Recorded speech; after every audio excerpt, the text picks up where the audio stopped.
皮紋分析呢樣嘢咧，分析呢一個工具咧，其實最重要俾我哋嘅作用咧，其實就係喺一個溝通上面改善嘅橋樑。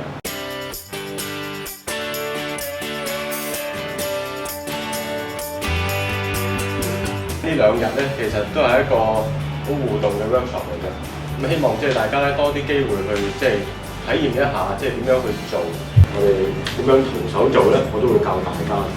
因為呢個係基本嘅technique，我哋都應該有嘅。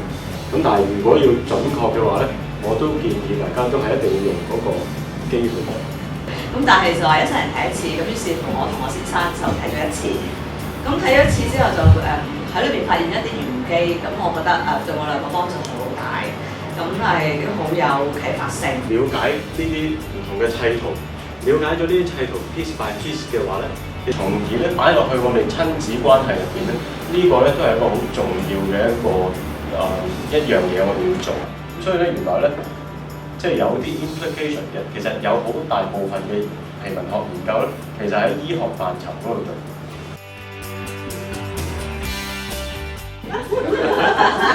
你而家隻手成都冚落嚟，咁所以咧，其實點解我哋要了解先天特質？每一個腦區嘅特質咧，其實係好明確嘅。咁所以呢個表咧就好明確地話俾我哋聽咧，每一個嘅腦區其實佢嘅功能係啲乜？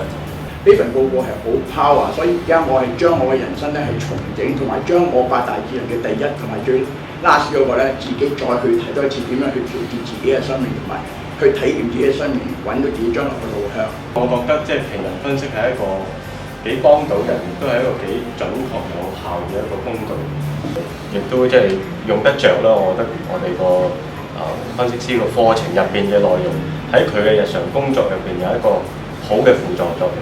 睇下點樣可以輔助到大家個即係工作入邊有個更新嘅刺激。